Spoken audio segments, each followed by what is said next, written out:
London, spring 1809. The social season arrived with its familiar pageantry of silk and crystal, bringing with it the flutter of anticipation that marked the beginning of another round of matchmaking among England's privileged classes. For most young ladies of marriageable age, it represented hope and possibility, the chance to secure advantageous matches and claim their places in society's carefully ordered hierarchy. For Miss Catherine Pemberton, 23 years old and entering her 6th season without a single genuine prospect to her name, it marked the beginning of another prolonged exercise in public humiliation and private despair.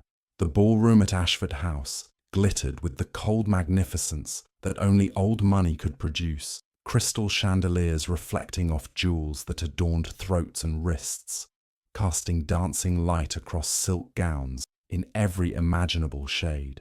Catherine sat in her customary position near the wall, her hands folded with practiced stillness in her lap, her fingers occasionally smoothing the fabric of her pale lavender gown, a garment deliberately chosen to help her blend into the cream-coloured wallpaper behind her, to facilitate her disappearance into the background, where women of her circumstances belonged, where those without fortune or extraordinary beauty were expected to remain until age and irrelevance allowed them to withdraw from society altogether.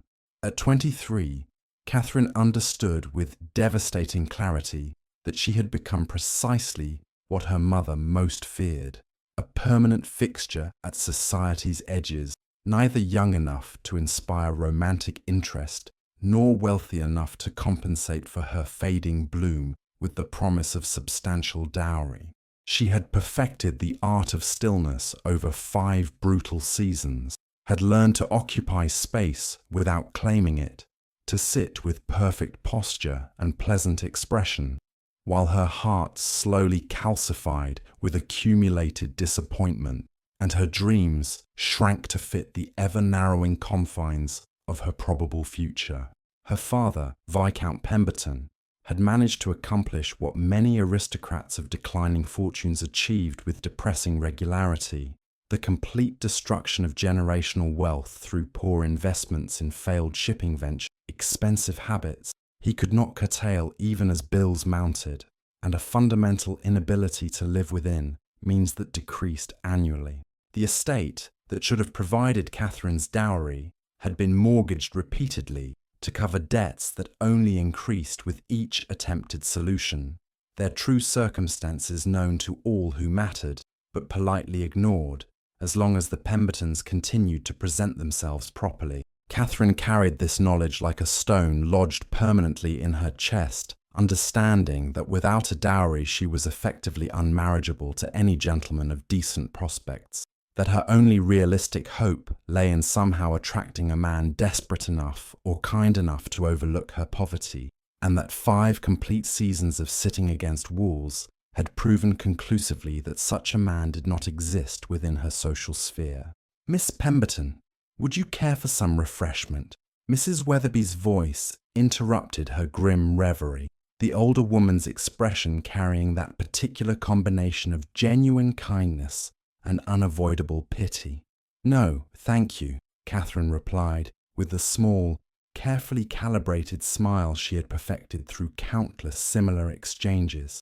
"I am quite comfortable here." Comfortable. The lie came so automatically now that she barely registered its falseness anymore. Across the room, her younger sister Margaret held court among a cluster of animated debutantes, her laughter bright and musical in a way that drew attention effortlessly. Margaret possessed something Catherine had never managed to cultivate: the ability to sparkle without substance behind the glitter, to convince people through warmth and wit that she belonged among them regardless of empty coffers. "She is with Lady Hartfield's daughter again," Lady Pemberton observed, materializing at Catherine's shoulder with the sudden inevitability of unwelcome truths. "At least one of my daughters might secure a decent match and save this family from complete social extinction." The words landed with their intended impact, small blades that cut with practiced precision. Catherine absorbed the blow with practiced grace, her expression barely shifting, giving her mother no satisfaction of visible reaction.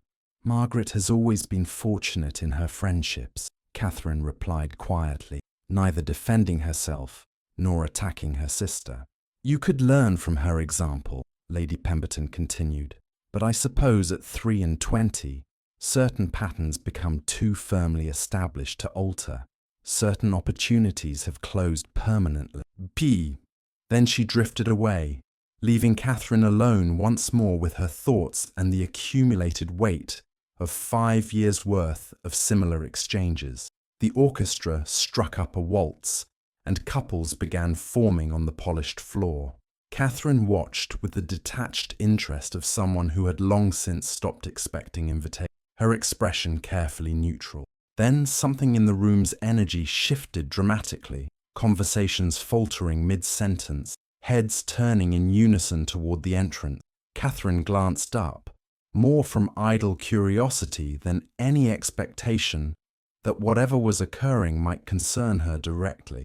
Nicholas Blackwood, the Duke of Thornwick, had entered the ballroom. He moved through the crowd with deliberate purpose, his tall frame imposing in its severity, dressed entirely in black evening attire that made him appear almost stark against the rainbow of colourful gowns.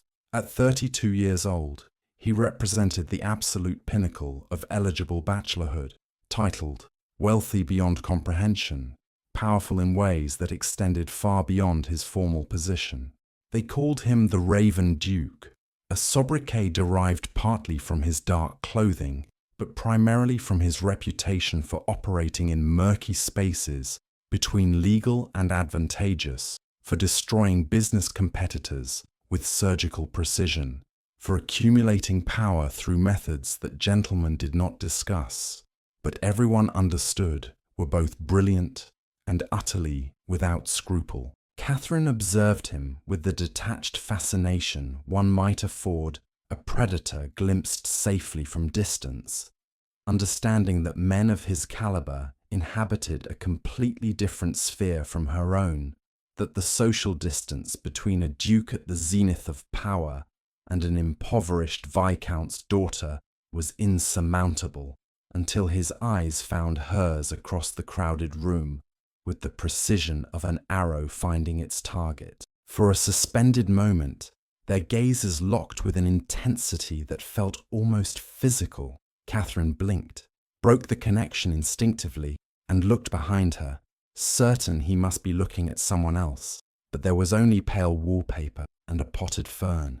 When she turned back toward him, he had already begun moving, crossing the ballroom floor with unmistakable purpose, his path cutting directly through clusters of guests who parted instinctively. He continued until he stood directly before her, towering over her seated form. "Miss Pemberton, I presume," he said, his voice deep, cultured, carrying the particular timbre of someone accustomed to being obeyed immediately. Catherine rose with movements that felt disconnected from conscious will and executed a perfect curtsy. "Your Grace," she managed, "you have me at a disadvantage.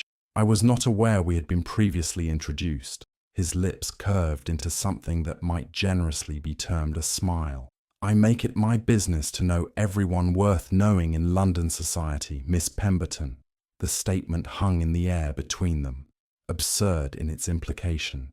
Catherine was decidedly not someone worth knowing by any established standard. She raised her chin slightly in an unconscious gesture of dignity. "Then your intelligence has led you astray, Your Grace." "I am quite thoroughly unremarkable by any standard that matters." Something flickered in those dark eyes, surprise perhaps, or recognition. "On the contrary, Miss Pemberton," he replied, his voice dropping to a lower register, "I believe my intelligence has led me precisely where I intended to be." The orchestra began the opening measures of a waltz. The Duke extended his hand. "Dance with me, Miss Pemberton." Not a question, but a declaration. Soft in delivery, but absolute in expectation. Catherine should have refused. Every instinct screamed at her to decline politely, to protect herself from inevitable speculation and gossip, but her hand moved before rational thought could intervene, settling into his palm with a certainty that bypassed conscious decision. Yes, as Nicholas led her onto the dance floor, every eye in Ashford House followed their progress. Mrs. Weatherby clutched her cup with visible shock. Margaret stood frozen among her friends, her usual vivacity suspended. And Lady Arabella Thornton, the golden-haired beauty, whom everyone expected the Duke to eventually marry, watched with narrowed eyes that promised future complications. "Everyone is staring," Catherine murmured, as the Duke's hand settled at her waist. "Let them stare," he replied with easy indifference. "Their speculation is both inevitable and ultimately meaningless to me." He moved her into the waltz with practiced ease, their movements synchronizing with surprising fluidity, despite her 5 years of observing rather than participating. "You dance very well, Miss Pemberton." A benefit of prolonged observation. One has ample time to study technique when one is never invited to participate. Most young ladies would dissemble at such a moment. They would claim natural grace rather than admitting to years of watching from the sidelines. Catherine met his gaze with quiet steadiness. "I am not in the habit of dissembling, Your Grace. My circumstances have afforded me few luxuries, but among those few is the freedom that comes from having no reputation to protect." Again that subtle shift in his expression. "You speak with unusual directness, Miss Pemberton. It is a quality I find myself appreciating, a failing my mother frequently laments. She has informed me that my inability to flatter effectively renders me fundamentally unsuitable for any advantageous match. Or perhaps," the Duke suggested thoughtfully, "it renders you unsuitable for matches with men who prefer pleasant fictions over uncomfortable truths. That strikes me as quite different from being fundamentally unsuitable for marriage itself." The observation created a small space of possibility that Catherine had not permitted herself to imagine. She studied his face, searching for mockery, finding instead an expression that seemed remarkably sincere. "May I ask, Your Grace," she ventured, after they had completed another circuit, "what prompted you to cross an entire ballroom to seek out someone whom society has actively dismissed as irrelevant?" His grip on her waist tightened almost imperceptibly. "Perhaps I find society's collective judgment fundamentally unreliable, Miss Pemberton. Or perhaps I seek something quite different from what society generally values." "And what precisely do you seek?" His gaze intensified. "I seek clarity above deception. I seek honesty even when truth proves uncomfortable. I seek a woman who understands that marriages built on practical considerations often prove far more enduring than those built on romantic delusions." The waltz ended before Catherine could formulate any response. The Duke escorted her back to her corner, bowed precisely over her hand, then leaned closer. "I would speak with you further about matters of mutual interest, Miss Pemberton. The garden terrace in 10 minutes' time." It was shockingly improper. Yet Catherine heard herself agreeing before prudence could intervene. 10 minutes later, she slipped through the doors into moonlit darkness. "Miss Pemberton," the Duke's voice emerged from shadows near the stone balustrade. "Your Grace," Catherine replied, maintaining a composed demeanour. "I confess considerable curiosity about what matter requires such impropriety in its discussion." He did not waste time with pleasantries. "I require a wife, Miss Pemberton." The statement hung in the night air, stark and impossible. Catherine blinked slowly. "I beg your pardon, Your Grace? I require a wife," he repeated matter-of-factly. "And after considerable evaluation, I have concluded that you would serve that purpose admirably." "Serve that purpose," Catherine echoed, her mind struggling to process the enormity. "Your Grace, I fear I must be misunderstanding something fundamental." He moved closer with measured steps and began explaining systematically. "My younger brother died 8 months ago in what was termed a riding accident, though I have reason to suspect the circumstances were less accidental than reported. He and his wife perished together, leaving behind a daughter, Sophie, who has just turned 6 years old and who is currently residing with my late sister-in-law's parents, while her permanent guardianship is contested in court.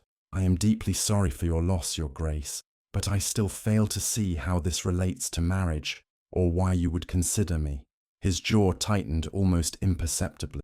The Hartfords, my late sister-in-law's parents, have petitioned for permanent guardianship, arguing that my unmarried status renders me unfit to raise a young girl, despite being her closest surviving blood relative, and despite my brother's explicit wishes naming me as guardian.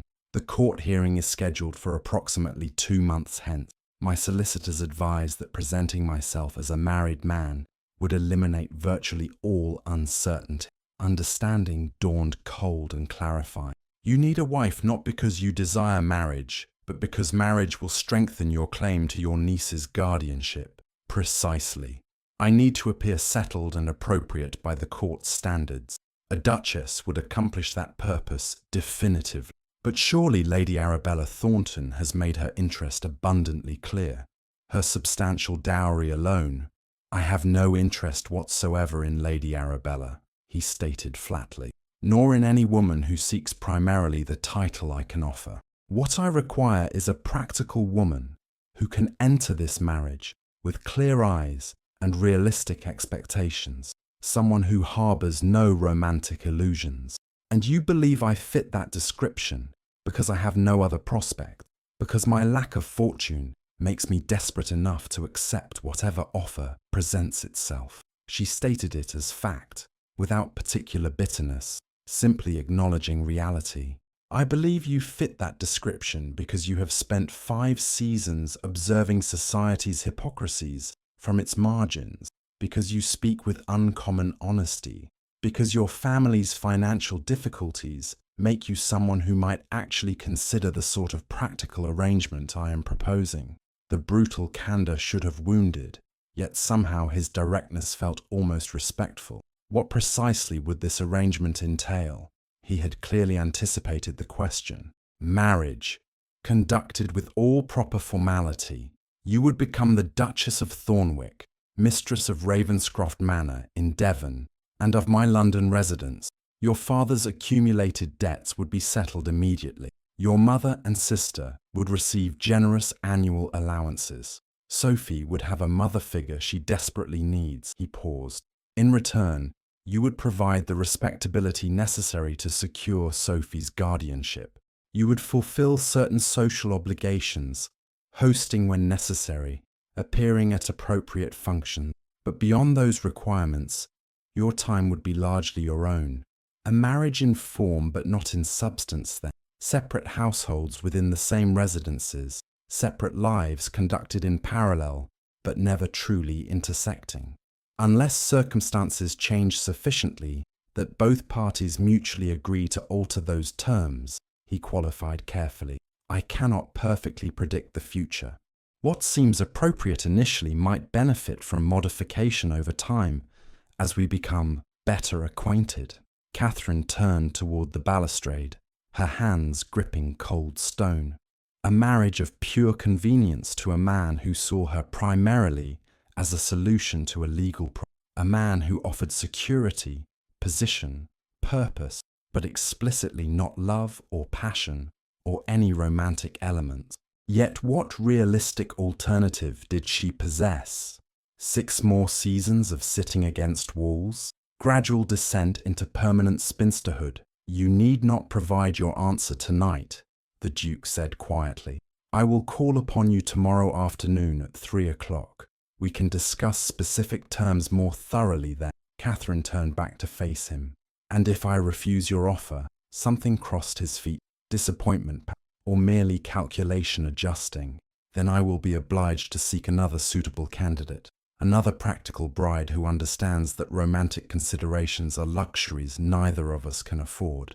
Another practical bride, she echoed. Yes, he confirmed, though I must tell you that I suspect finding someone who possesses your particular combination of qualities, intelligence, honesty, clear-eyed pragmatism, would prove considerably more challenging than you might imagine.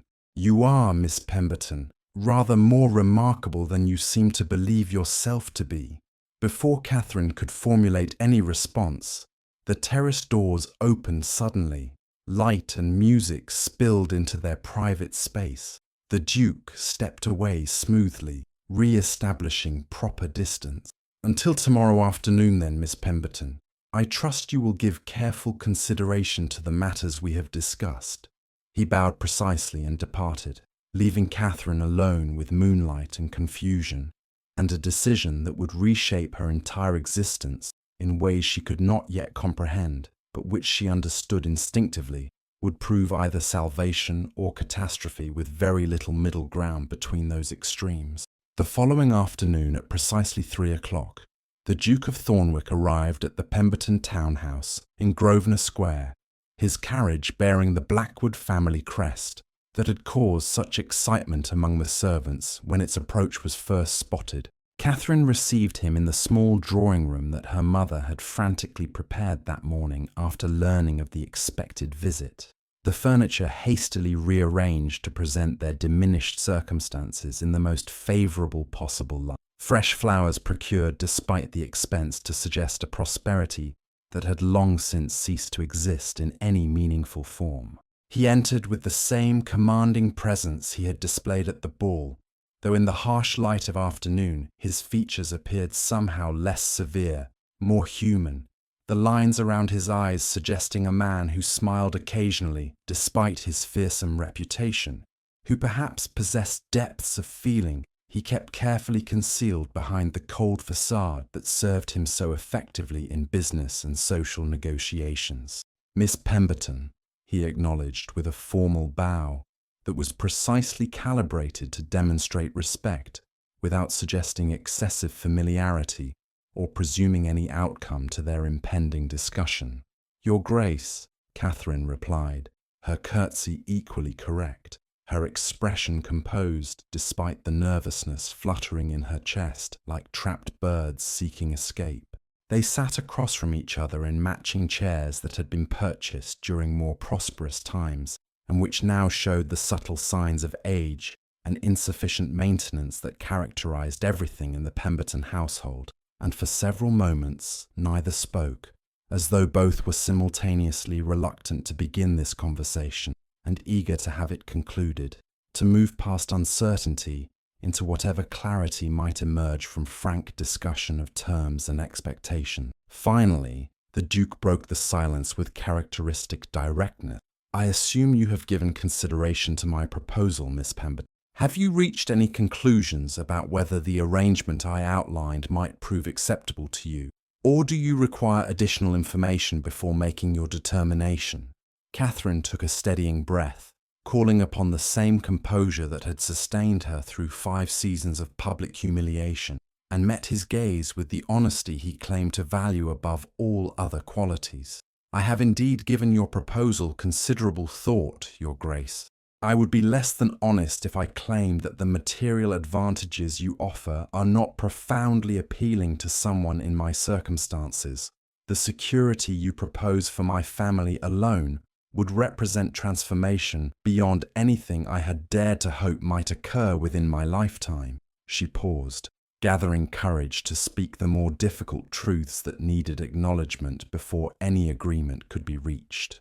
However, I must also confess that I find myself troubled by certain aspects of what you are proposing, not because the terms themselves are unreasonable given the nature of the arrangement, but because I fear I may lack the emotional fortitude required to sustain a marriage that explicitly precludes the possibility of genuine affection or companionship, that defines itself in opposition to everything I was raised to believe marriage should represent, even as I have long since accepted that my own marriage, if it occurred at all, would likely fall far short of romantic ideals. The Duke listened with focused attention that suggested he was not merely waiting for his turn to speak, but actually processing her words and considering their implications. Your concerns are both understandable and reasonable, Miss Pemberton. I would not dismiss them as mere sentiment or romantic fancy. What you are describing is a legitimate question about whether the practical advantages of our arrangement would prove sufficient to compensate for the absence of elements that society teaches women to expect from marriage.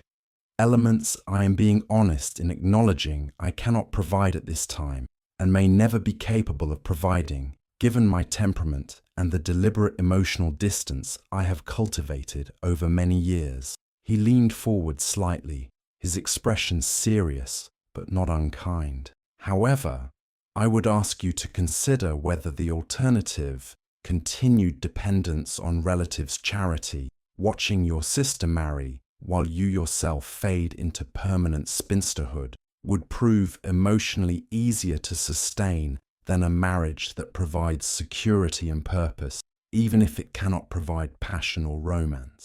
I am not suggesting that either choice is without cost, merely that you should evaluate those costs realistically, rather than comparing my actual offer to some idealized fantasy that was never truly available to you in the first place. The brutal honesty of his assessment should have been offensive, yet Catherine found it oddly liberating to have someone speak plainly about realities that were usually concealed behind polite fictions and comfortable lies. "You are correct, of course," she admitted quietly. "My realistic alternatives are indeed limited, and not particularly appealing when examined honestly.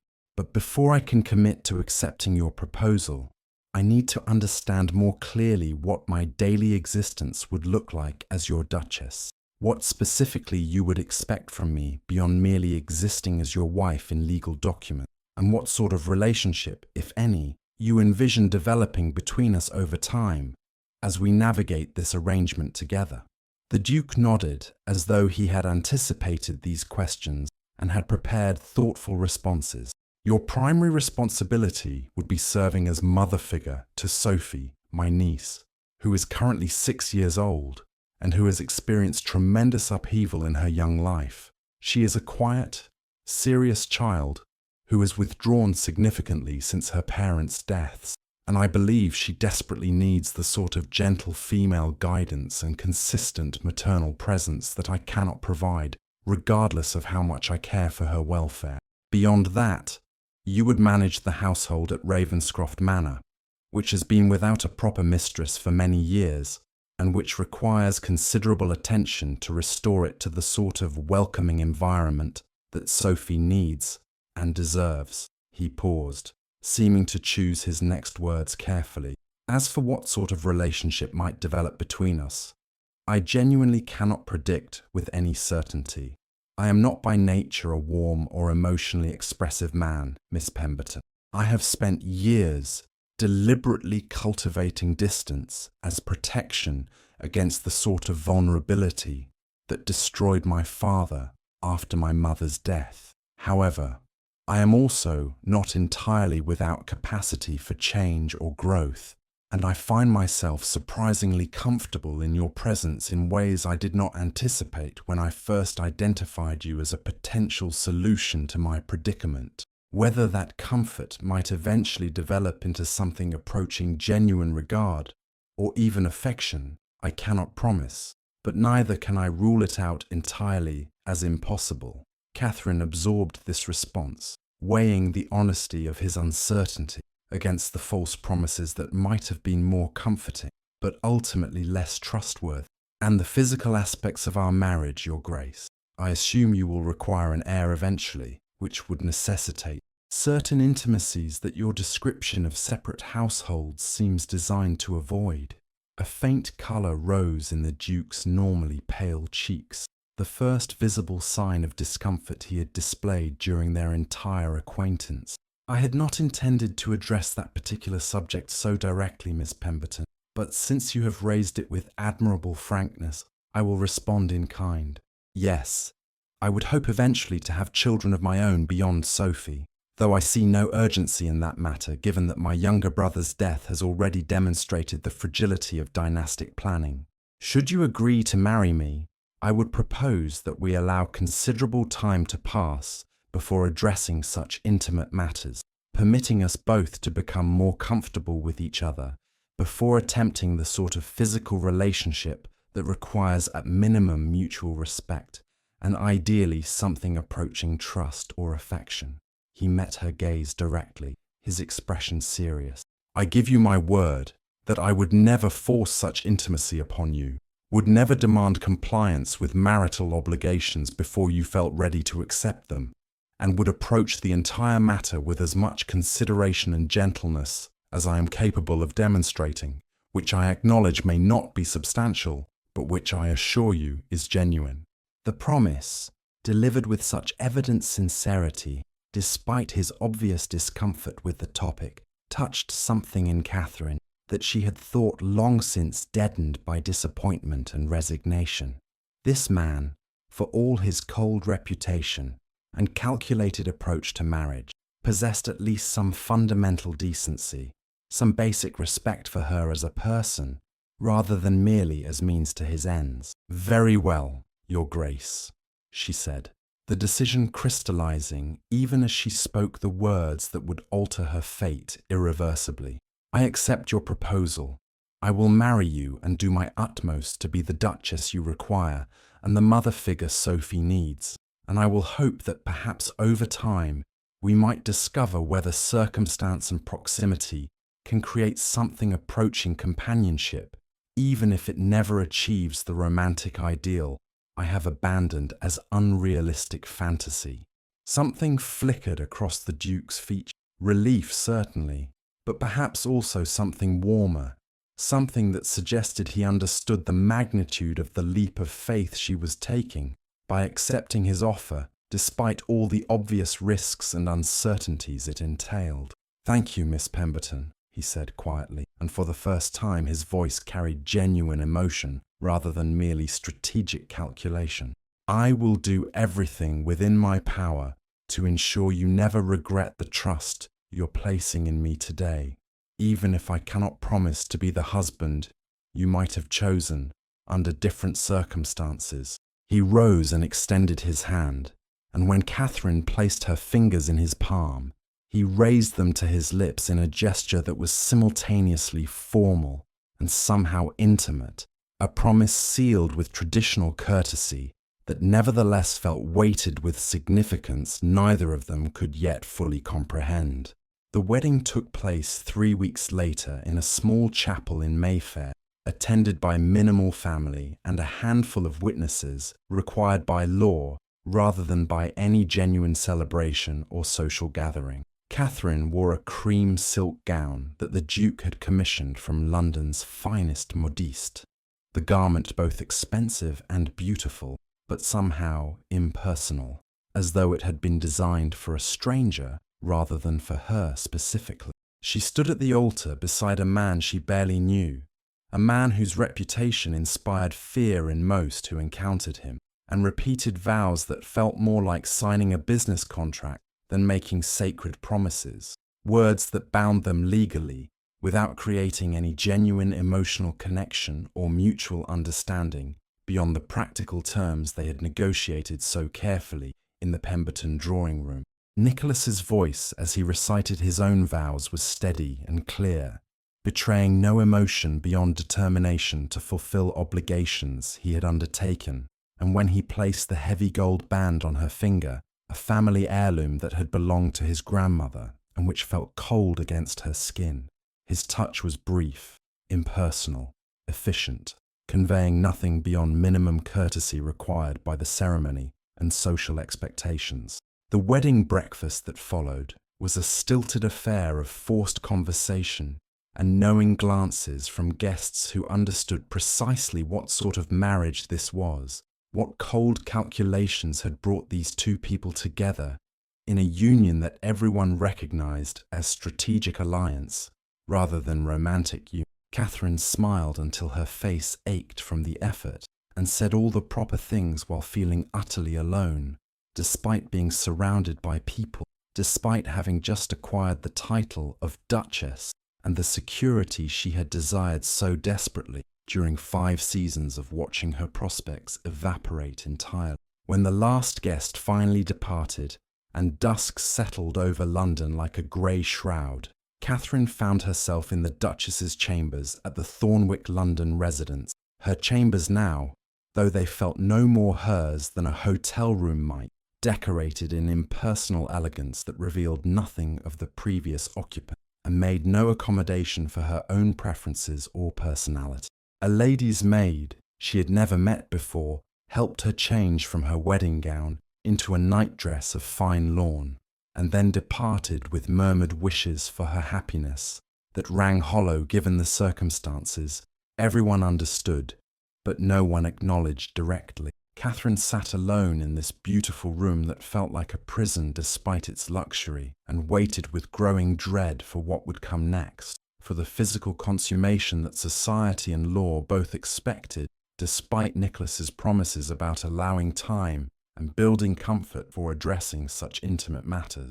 But as minutes stretched into hours, and the connecting door between their chambers remained firmly closed, as she heard him moving about in the adjacent room, and then heard those sounds cease, without the door ever opening, she understood with a clarity that was simultaneously relieving and somehow wounding that he had meant what he said about not forcing intimacy before she was ready, that their marriage would indeed be one in name only, until and unless circumstances changed sufficiently to justify altering those terms. She should have felt grateful for this consideration, for his respect of boundaries he himself had established. Instead, she felt a strange hollowness, a confirmation that she had indeed married a man who saw her primarily as solution to a problem rather than as a woman worthy of desire, and that whatever sort of life they would build together, it would be one characterized by careful distance and strategic cooperation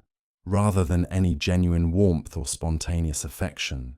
Catherine lay down in the large bed that felt simultaneously too big and somehow confining, pulled the heavy coverlets up to her chin despite the relative warmth of the spring evening, and allowed herself to feel the full weight of what she had done, the irrevocable choice she had made to trade the possibility of love for the certainty of security, to accept a half-life of comfort and position in place of the full existence she had once imagined, but which circumstances had long since placed permanently beyond her. A single tear escaped to trail down her cheek into the expensive pillow, but she brushed it away almost immediately, forbidding herself the indulgence of crying over choices that had already been made and could not be unmade, over losses that had occurred years ago, even if she was only now fully acknowledging their totality and finality. This was her life now. This beautiful prison, this cold arrangement, this man who would never see her, never want her, never love her, because he had explicitly designed their marriage to preclude such complications, and she had accepted those terms with eyes open to all their implications. The only question remaining was whether she possessed sufficient strength of character to survive what she had chosen, to build something resembling contentment from materials so fundamentally inadequate to the task, to discover whether security and purpose might eventually prove sufficient compensation for the absence of everything else she had once hoped marriage might provide.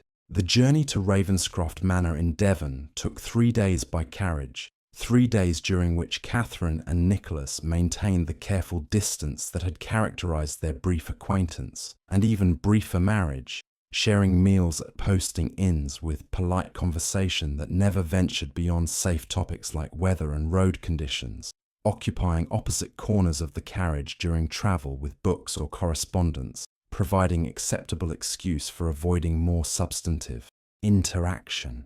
Catherine found herself studying her new husband when his attention was safely directed elsewhere, trying to reconcile the fearsome reputation that preceded him with the man who had been unfailingly courteous, if not precisely warm during their limited interactions, who had kept his promises about respecting her boundaries even when doing so must have been inconvenient to his own needs and expectations. Nicholas Blackwood was undeniably handsome in a severe, aristocratic way that probably intimidated more people than it attracted, his features too sharp and angular to be considered conventionally appealing, but possessed of a striking quality that commanded attention regardless of aesthetic preferences. His dark hair was always immaculately arranged, his clothing impeccable even after hours of travel, his posture never relaxing into anything approaching casual ease. He seemed to carry himself with constant awareness of being observed and judged, as though he had learned early that any sign of weakness or vulnerability would be exploited by those who envied his position or resented his success, and had therefore constructed an armor of cold perfection that permitted no one to glimpse the human being who must surely exist beneath all those defensive layers.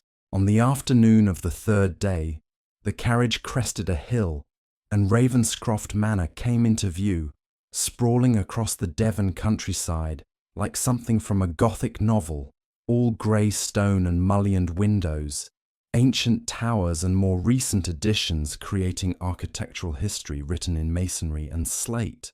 It was both beautiful and somehow forbidding, impressive in its scale, but lacking the warmth that might have made it welcoming to someone approaching it for the first time as its new mistress.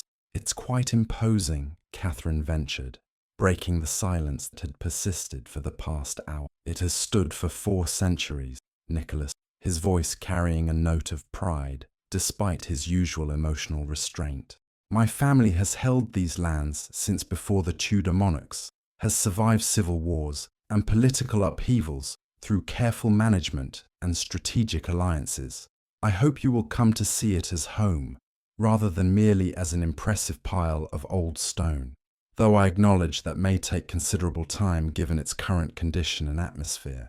The carriage rolled to a stop before the main entrance, and footmen appeared to assist with their descent and manage the luggage that followed in a second conveyance. The staff had assembled in 2 neat lines in the entrance hall, a sea of black and white uniforms beneath vaulted ceilings and ancestral portraits, their expressions carefully neutral as they awaited introduction to the new Duchess, about whom they undoubtedly knew very little beyond gossip that had preceded the marriage itself. Mrs. Cooper, the housekeeper, stepped forward with a curtsy, a dignified woman of perhaps 50 years, whose expression suggested both competence and reserve. "Your Grace, welcome to Ravenscroft. May I be the first to welcome Her Grace the Duchess to her new home?" "Thank you, Mrs. Cooper," Nicholas replied with formal courtesy. "I trust all is in order, and that the Duchess's chambers have been prepared according to my instruction." "Yes, Your Grace. Everything has been arranged as specified." Catherine smiled at the assembled staff with genuine warmth despite her nervousness, instinctively understanding that winning their respect and cooperation would be essential to establishing any sort of comfortable existence in this vast household. "Thank you all for your preparation and for welcoming me to Ravenscroft. I look forward to becoming acquainted with each of you and learning how this household functions, and I hope you will all be patient with me as I adjust to my new responsibilities and surroundings." A subtle shift occurred in the assembled staff's demeanour, barely perceptible, but nevertheless real, as though her simple acknowledgement of them as individuals, rather than as mere servants, had been unexpected and therefore noteworthy.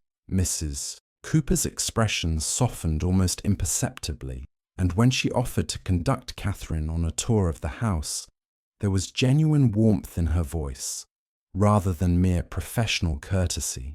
Nicholas placed a brief hand at Catherine's elbow, the first voluntary physical contact he had initiated since their wedding kiss.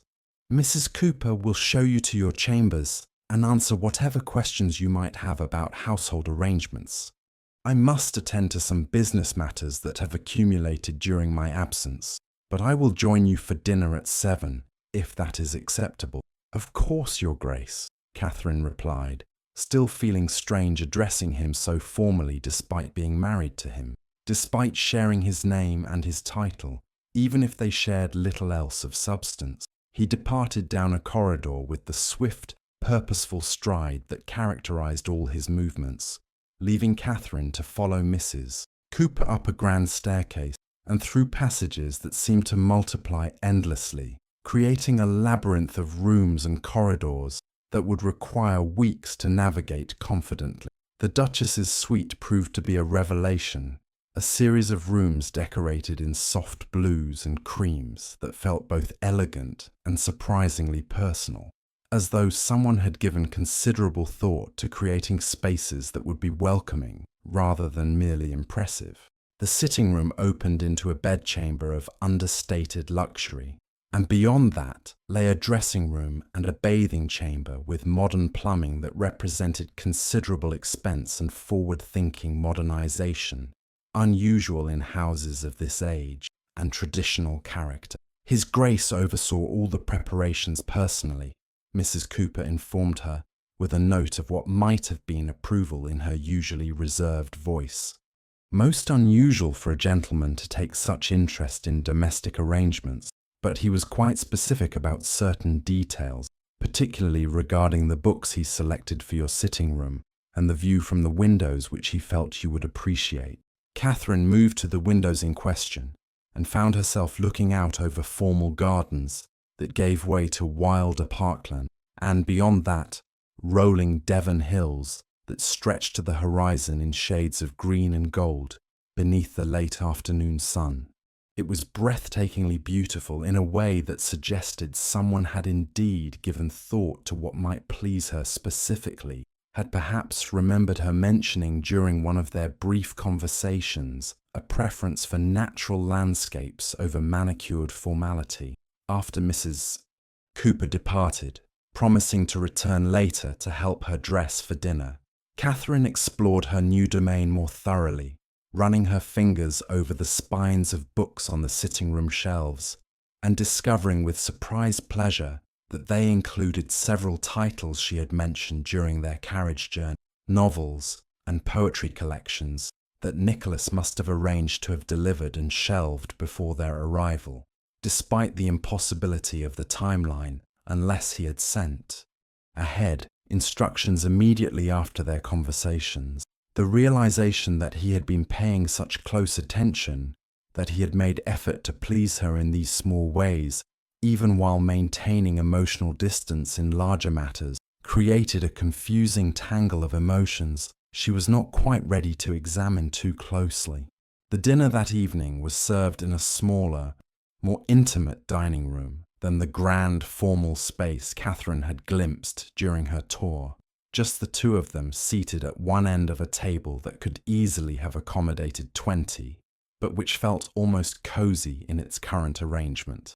Nicholas had changed into evening clothes that somehow made him appear slightly less forbidding, and he made visible effort to engage in actual conversation rather than merely exchanging perfunctory pleasantries. "I thought perhaps tomorrow you might like to meet Sophie," he said after the first course had been cleared. "She is staying temporarily with the Hertfords at their estate about 10 miles from here, though the arrangement is supposed to be temporary, pending the court's final determination. I have negotiated visitation rights that allow me to see her regularly, and the Hertfords have agreed to bring her here for the day, so that she might become acquainted with you in familiar surroundings, where she might feel more comfortable than if we descended upon her at their residence." "I would very much like to meet her," Catherine replied warmly, grateful for this first glimpse into what truly mattered to him beneath all the cold calculation and strategic planning. "I confess I have been wondering about her considerably, trying to imagine what sort of child she might, and how I might best serve as the maternal figure you believe she needs." Something in Nicholas's expression softened in a way Catherine had never witnessed before, a transformation that made him appear almost vulnerable despite his usually impenetrable composure. "She is a serious child, very quiet and reserved, quite different from what I remember of my brother's personality, which was far more open and gregarious. The losses she has experienced have marked her deeply, I think, and she has withdrawn into herself in ways that trouble me, even as I understand the impulse to protect oneself through emotional distance and careful control." The description could have applied equally well to Nicholas himself, Catherine realized, recognizing in his words about Sophie a self-awareness about his own defensive patterns, that he might not consciously acknowledge, but which nevertheless influenced how he understood and related to his bereaved niece. Children are often more resilient than we give them credit for, Catherine offered gently, drawing on her own limited experience with younger relatives and her observations of families during her years at society's margins. With patience and consistency and genuine affection, most children can recover from even profound losses, though the process takes time and cannot be rushed or forced.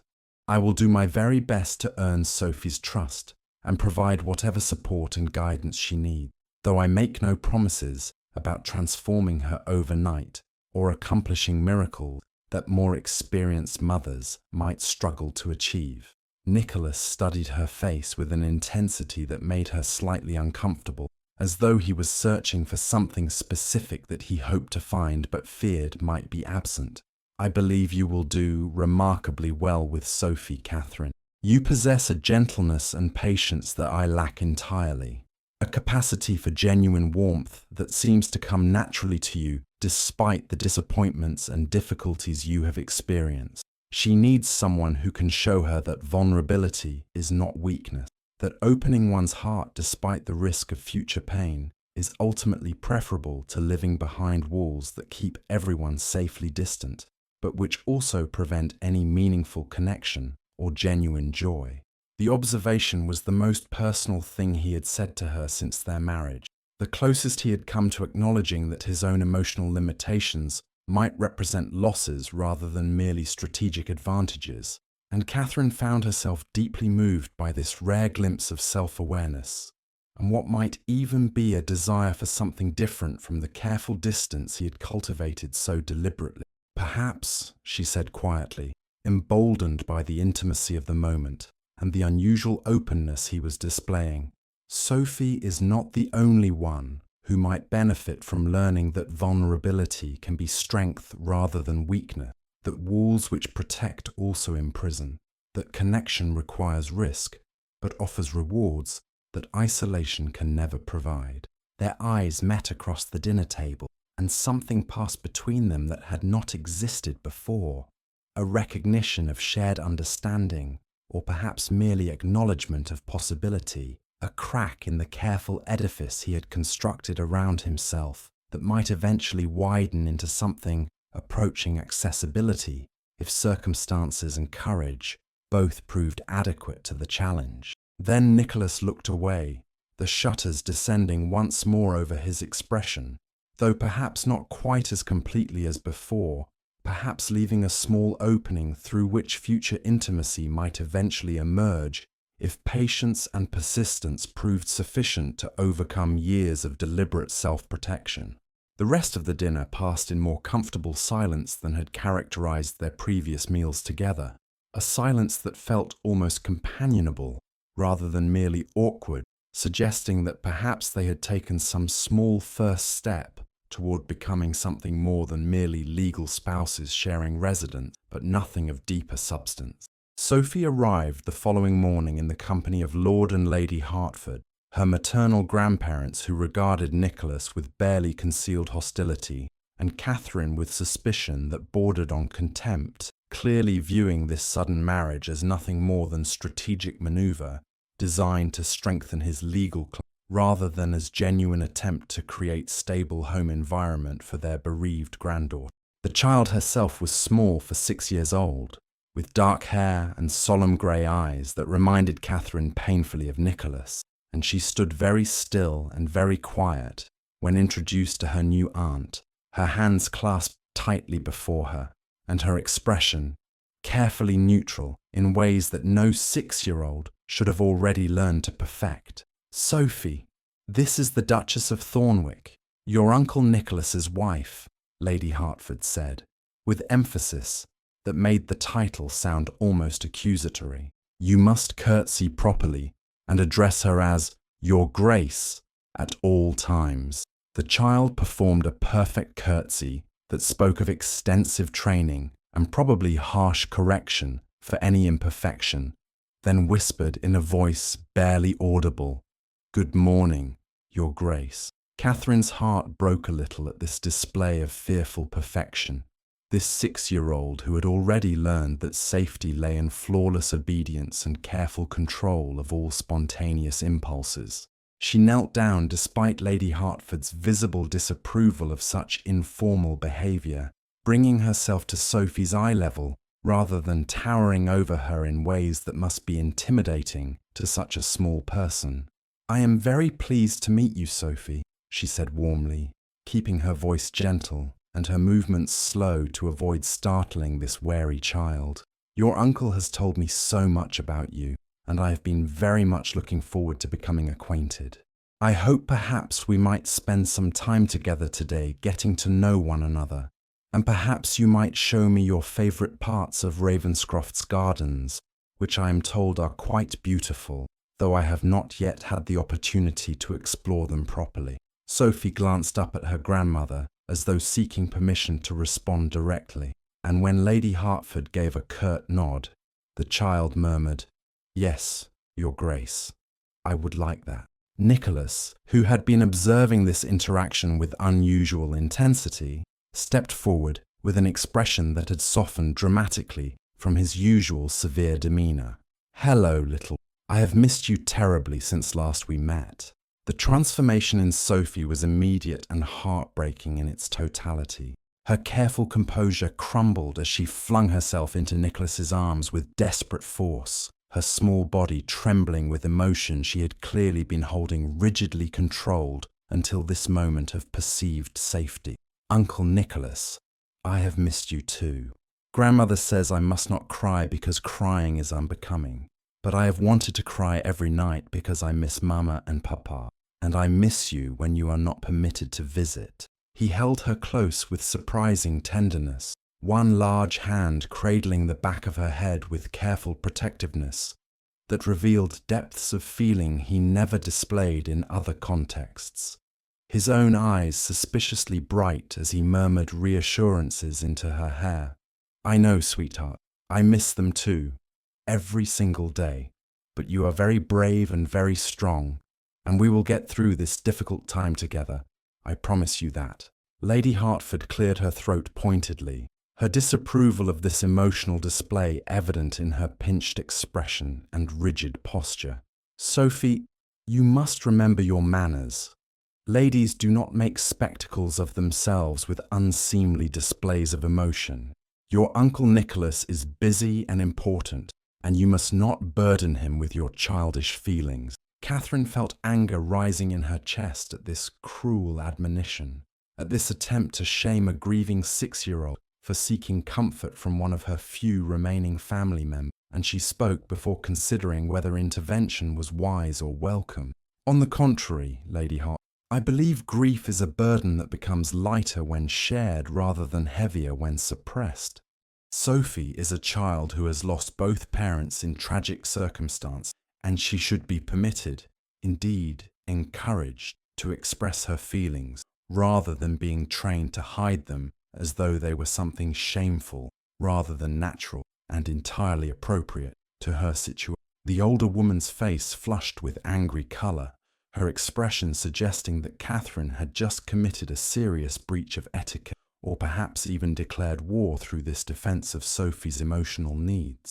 "I hardly think you are in any position to instruct me on proper child-rearing. Sophie has been in my care for months, and I have managed quite well without interference from someone who has known her for all of 5 minutes, and who clearly understands very little about maintaining appropriate standards of behaviour and deportment in young ladies of good families." Before the confrontation could escalate further, Nicholas intervened with quiet authority that nevertheless carried unmistakable steel beneath its polite surface.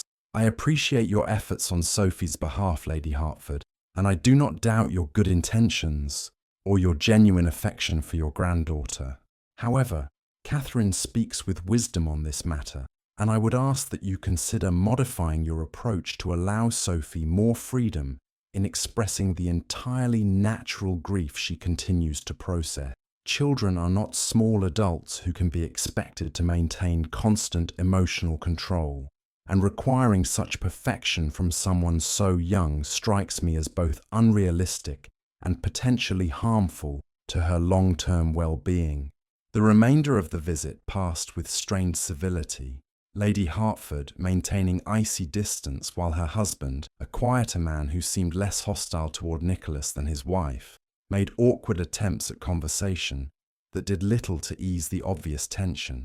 But once the grandparents had departed after extracting promises about Sophie's return by evening, the atmosphere lightened considerably, and Catherine found herself spending a delightful afternoon with a child who gradually emerged from her shell of fearful perfection to reveal glimpses of the sweet, curious, intelligent person she might become if given proper support and encouragement. They walked through the gardens together, Sophie's small hand eventually creeping into Catherine's with touching trust, and the child spoke hesitantly at first, and then with increasing confidence about her parents, about memories she treasured and fears she harbored about forgetting them over time, about her confusion regarding why her grandparents seemed so angry with Uncle Nicholas when he had always been kind to her, and when her papa had explicitly said in her hearing that Nicholas was the best man he knew and the person he trusted most in all the world. "Do you know why grandmother dislikes Uncle Nicholas so much?" Sophie asked, with the directness of children who have not yet learned that some questions are considered impolite. "Is it because he is frightening to many people with his dark clothes and serious face? But he has never been frightening to me, even when he is very serious, because I know he loves me and would never hurt me no matter what." Catherine chose her words carefully, trying to be honest without burdening this child with adult complications she was too young to fully process. "I think your grandmother is very sad about losing your mama, her daughter, and sometimes when people are very sad, they become angry instead, because anger feels more powerful than sadness.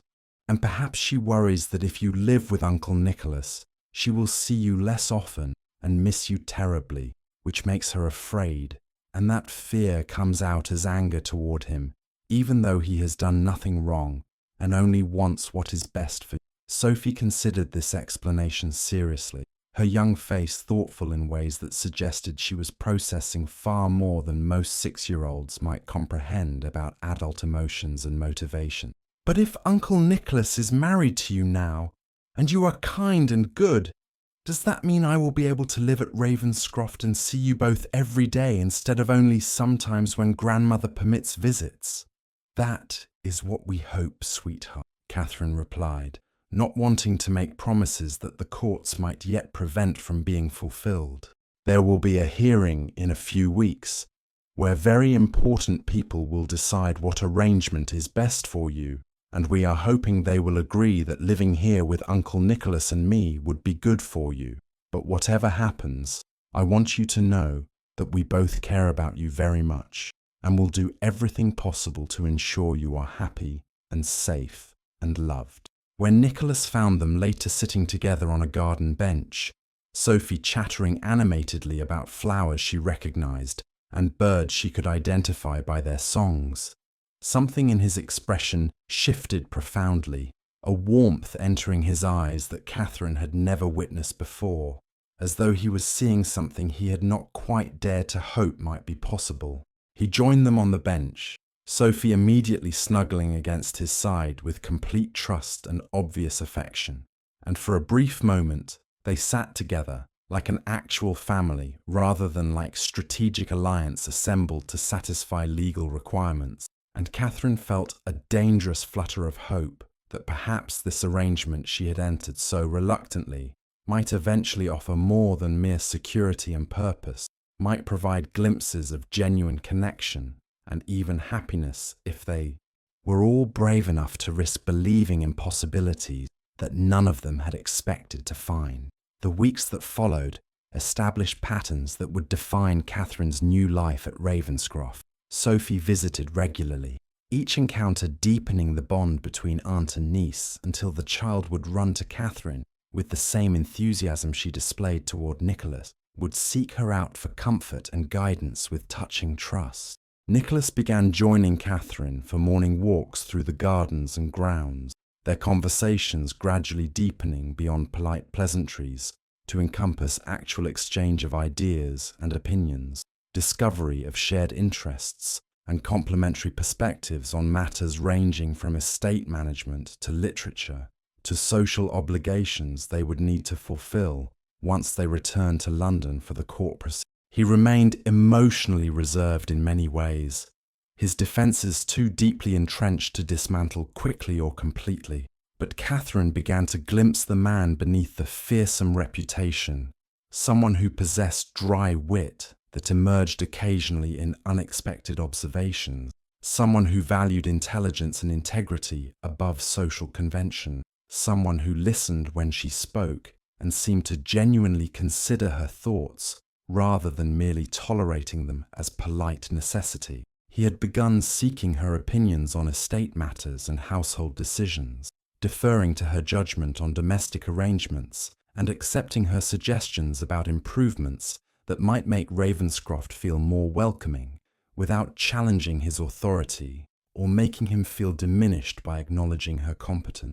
One afternoon in early June, Catherine was in the conservatory, tending to plants that had been neglected during the years without a duchess in residence, carefully pruning dead growth and repositioning specimens that would benefit from different light exposure, absorbed in the quiet satisfaction of nurturing living things and coaxing beauty from careful attention and patient effort. She did not hear Nicholas enter, did not realize she was being observed, until she turned to reach for her gardening gloves and found him standing just inside the doorway, watching her with an expression that made her breath catch unexpectedly in her throat.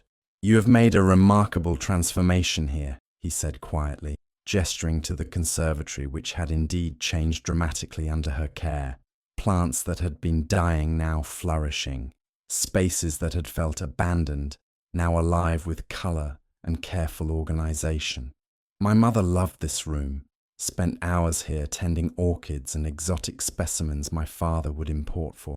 After she died, my father could not bear to enter it, and it fell into neglect that I never bothered to correct because it seemed easier to let it die completely than to maintain a reminder of what we had lost. Catherine set down the pruning shears she had been holding, hearing in his words the first real sharing of personal history he had ever offered voluntarily.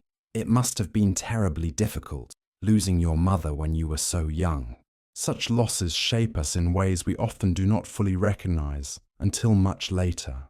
"I was 16, Nicholas confirmed, moving further into the conservatory with unusual hesitancy, as though uncertain of his welcome in this space Catherine had claimed as her own domain.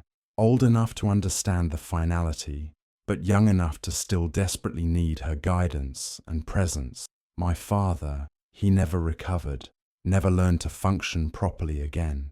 He withdrew into himself completely, became almost a ghost haunting Ravenscroft rather than actually living here. That is when I learned that loving deeply makes you vulnerable to destruction, that caring too much for anyone gives them power to obliterate you if they leave.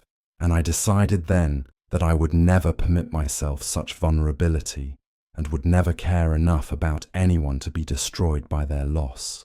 The pain in his voice was palpable despite his attempt to speak matter-of-factly, and Catherine moved toward him instinctively, reaching out to touch his arm gently, tentatively, prepared to withdraw if he rejected the comfort she was offering. "But Sophie has already proven that resolution is impossible to maintain, has she not? You clearly love her desperately, would be destroyed if something happened to her, or if the courts ruled against you. So perhaps the question is not whether you will love, but whether you can allow yourself to love more than one person, whether the walls you have built can accommodate a small opening that lets in light without bringing down the entire structure you have relied upon for protection." Nicholas looked down at her hand on his arm, then up at her face with an expression of such conflicted vulnerability that Catherine felt her own eyes sting with sympathetic tears. "I am not certain I know how to open those walls, Catherine. I have spent so many years perfecting their construction reinforcing their strength, that I fear I may have forgotten entirely how to function without them. What if I try and fail? What if I damage what little connection we have managed to build through my incompetence at the very thing you do so naturally? Then we try again, Catherine said simply, her voice carrying conviction she had not known she possessed. And again after that if necessary.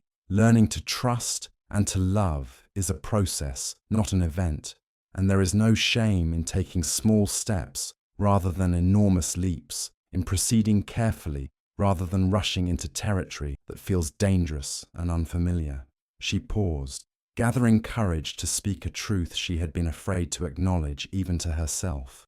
I have also built walls, Nick, though perhaps less obviously than yours. 5 years of being invisible, of being dismissed and overlooked, taught me that safety lay in expecting nothing, in protecting myself from disappointment by never hoping for more than survival. But since coming to Ravenscroft, since meeting Sophie and spending time with you, I have felt those walls beginning to crack, despite my fear of the vulnerability that will result. We could help each other, perhaps, if you were willing to try. We could learn together how to risk connection despite our fears, and how to build something genuine from the practical arrangement we began with. Nicholas reached up slowly, carefully, and covered her hand with his. His touch was warm and solid, and somehow steadying, despite the tremor she could feel in his fingers that suggested his own nervousness about this moment and what it might represent. I would like that very much, Catherine, more than I can adequately express with the limited emotional vocabulary I have developed through years of deliberate suppression. You have already given Sophie back something precious she was losing, the ability to express feelings without shame, the permission to be a child rather than a perfectly controlled miniature adult. Perhaps you could help me recover something I lost at 16 and never expected to find again. The moment stretched between them, weighted with significance and possibility, and when Catherine turned her hand over to lace her fingers through his, accepting and returning the connection he was offering with such obvious difficulty and courage, something fundamental shifted in their relationship, a transition from strategic alliance towards something that might eventually grow into genuine partnership if they were both brave enough to continue risking the vulnerability that real intimacy required.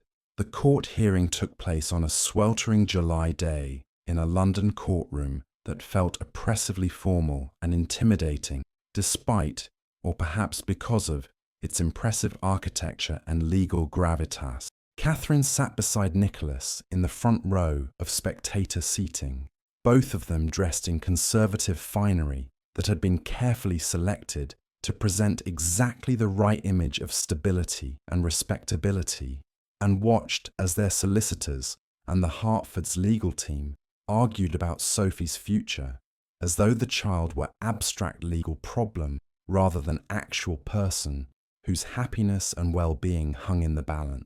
Lord and Lady Hertford testified about their stable household and long experience raising children, their daughter having been by all accounts an excellent mother before her untimely death, their resources adequate to provide Sophie with every advantage of education and social position.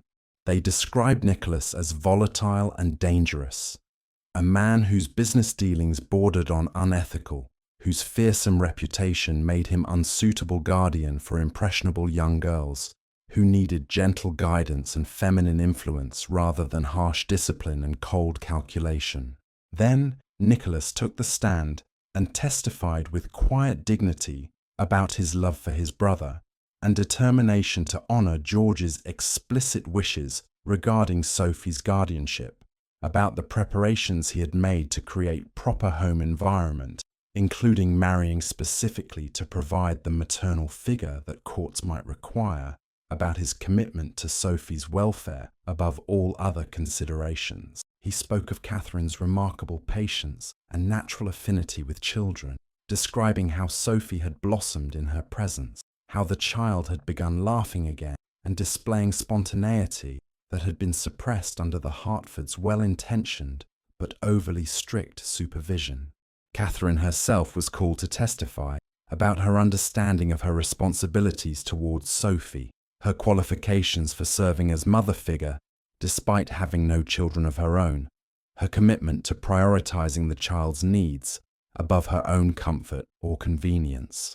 She spoke honestly about her initial reservations regarding the practical nature of her marriage, but also about how spending time with Sophie had transformed her understanding of what was possible, how she had come to care genuinely for this serious, sweet child who deserved every chance at happiness, despite the tragedies she had already endured. The judge, an elderly man whose expression suggested he had presided over too many such cases and found them all equally distressing, listened carefully to all testimony and reviewed documentation that Nicholas's solicitors had prepared meticulously. Then he announced that he would take the matter under advisement and render his decision within a fortnight, a delay that meant continued uncertainty and anxiety for everyone involved, but which at least suggested he was giving serious consideration rather than rendering hasty judgment based on preliminary impressions. Those 2 weeks of waiting were among the most difficult Catherine had ever experienced, the uncertainty making normal activities feel impossible, every conversation somehow circling back to speculation about the judge's likely ruling and what alternative options might exist if the decision went against them.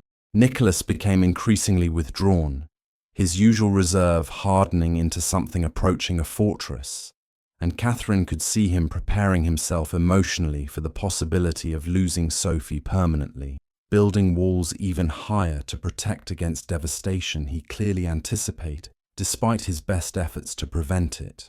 On the morning the decision was to be announced, they returned to the courthouse together, holding hands for the first time in public, a small gesture of mutual support that nevertheless felt significant given Nicholas's carefully maintained image and usual reluctance to display any softness that might be interpreted as weakness. They sat in tense silence as the judge entered and began reading his lengthy decision, passing through legal precedents and considerations that seemed to go on endlessly before finally arriving at the actual determination everyone had been waiting to hear with mounting anxiety. Having carefully considered all testimony and documentation presented, and having given particular weight to the deceased parents' explicitly stated wishes regarding guardianship arrangements, this court finds that Sophie Blackwood's interests would be best served by placing her in the custody of Nicholas Blackwood, Duke of Thornwick, and his wife Catherine, Duchess of Thornwick. However, the court also recognizes the importance of maintaining connection with maternal grandparents and therefore orders that Lord and Lady Hertford shall have visitation rights to be exercised quarterly for periods not to exceed 1 week, or as otherwise mutually agreed by all parties. Relief washed through Catherine so powerfully that she felt momentarily dizzy, had to grip Nicholas's hand more tightly to steady herself against the emotion threatening to overwhelm her completely. Beside her, Nicholas had gone very still, his face expressing a complex mixture of profound relief and something that looked almost like anguish, as though the walls he had been reinforcing in preparation for loss were now collapsing under the weight of unexpected reprieve and allowing suppressed feelings to surface with dangerous intensity. Lady Hertford made a small sound of distress, quickly stifled, while her husband placed a consoling hand on her arm, both of them clearly disappointed, but also seemingly accepting of a decision that at least permitted their ongoing relationship with their granddaughter, even if it denied them the primary custody they had sought so desperately. After formal proceedings concluded and they had exited the courthouse into oppressive July heat, Nicholas pulled Catherine into an unoccupied alcove, and for the first time since she had known him, she saw tears in his eyes, witnessed complete breakdown of the emotional control he maintained so rigidly. "We won," he said, his voice breaking on the words. "Sophie is ours. She will come home to Ravenscroft, and we will be her family, and I will not lose her the way I lost George and my parents, and everyone else I have ever loved too much." Catherine wrapped her arms around him, despite the impropriety of such public display, holding him while he trembled with the force of emotions he had been containing for months, if not years, letting him take whatever comfort her presence could provide until he had regained sufficient composure to face the world once more with his usual carefully controlled demeanour. But even after he had straightened and dried his eyes and resumed the mask that served him so effectively, Catherine could see that something fundamental had shifted, that the walls had developed cracks that would be difficult, or perhaps impossible, to fully repair, that he had allowed her to witness his vulnerability in ways that suggested a level of trust he had never permitted himself with anyone since losing his mother so many years ago. Sophie came to live at Ravenscroft permanently 1 week later, arriving with excitement that manifested in ways both heartwarming and heartbreaking. Joy at joining the family she wanted, combined with visible relief at escaping the stifling perfection demanded by the Hertfords, despite their genuine love for her. She threw herself into her new life with enthusiasm that grew daily, exploring every corner of the manor, making friends with the servants who found her delightful, and most importantly, beginning to laugh freely and play spontaneously in ways that Nicholas and Catherine realized she had probably not done since her parents' deaths almost a year earlier. Catherine discovered profound satisfaction in nurturing this child, in helping Sophie process her grief, while also encouraging her to embrace new experiences and relationships, in watching her gradually transform from the fearfully controlled little person she had been into something approaching a normal 6-year-old with all the messiness and joy that childhood should contain. She also discovered that motherhood, even the adoptive variety she was practicing, brought her and Nicholas closer together in ways that their initial attempts at connection had not quite achieved, creating shared purpose and mutual investment that strengthened whatever bonds were developing between them through shared experiences and cooperative effort. The changes in Nicholas himself were more gradual, but nevertheless noticeable to anyone paying close attention, which Catherine certainly was, with increasing interest and care. He began joining her and Sophie for activities, rather than merely checking on them periodically, began participating in games and reading sessions and garden adventures with visible enjoyment, despite his usual reserve. He smiled more frequently, laughed occasionally at Sophie's childish observations, and most significantly, began seeking Catherine's company even when Sophie was not present, apparently finding her presence soothing, or perhaps simply preferable to his previous solitary existence.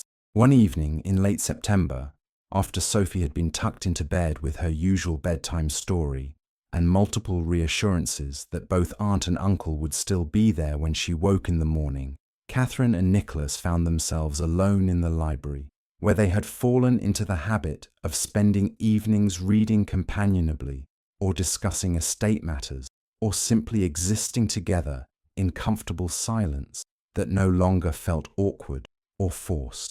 Nicholas was reviewing correspondence while Catherine worked on embroidery she was creating for Sophie's room, and the domestic tranquility of the scene struck her as remarkable given how their marriage had begun and what little they had expected from each other beyond mutual convenience and strategic cooperation.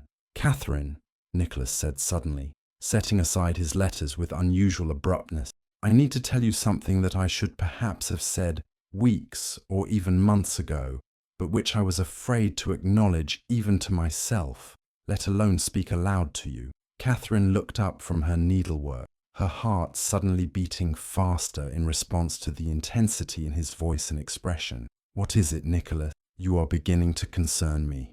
He crossed the room to sit beside her on the settee, closer than he usually positioned himself, and took her hands in his with that same careful deliberation he brought to all significant gestures. "When I proposed our arrangement, I was entirely honest about my reasons and my expectations. I did need a wife to strengthen my claim to Sophie's guardianship, And I did specifically seek someone practical enough to accept a marriage without romantic complications or emotional entanglements that would interfere with what I saw as primarily a strategic alliance.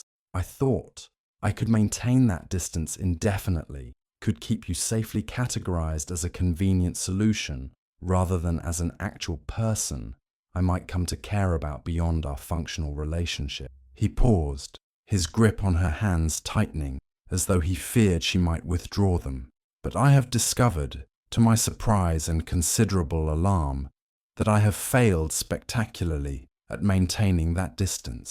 Somewhere between our wedding and today, between watching you work in the conservatory and seeing you with Sophie, between morning walks in the garden and evening conversations in this library, you have become infinitely more than a convenient solution to a legal problem. You have become essential to my daily existence in ways I did not anticipate and cannot adequately express. And the thought of continuing to pretend that this marriage is merely a practical arrangement feels increasingly dishonest and unsustainable. Catherine's breath caught in her throat, hope and fear warring in her chest as she tried to interpret exactly what he was saying, what he might be offering, or perhaps merely acknowledging without necessarily acting upon. Nicholas, what exactly are you telling me? Please be clear, because I cannot bear to misunderstand something so important. I am telling you that I have fallen in love with you, Catherine, he said, the words emerging with obvious difficulty but unmistakable sincerity. Not quickly or easily, or in the dramatic fashion that novels describe, but gradually and steadily through accumulated moments of recognizing your worth and appreciating your presence and understanding that my life has become immeasurably better since you entered it.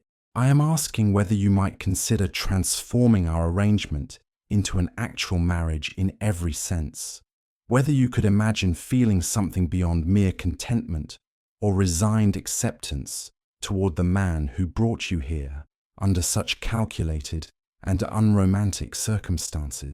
Tears had begun streaming down Catherine's face before she fully registered that she was crying, her emotions too powerful to contain behind the composure she usually maintained so carefully. Oh, Nicholas, you impossible man. I have been falling in love with you for months, trying desperately to hide it because I thought it violated the terms we agreed to, because I feared you would be horrified or uncomfortable if you realized that I wanted far more from our marriage than you believed yourself capable of providing.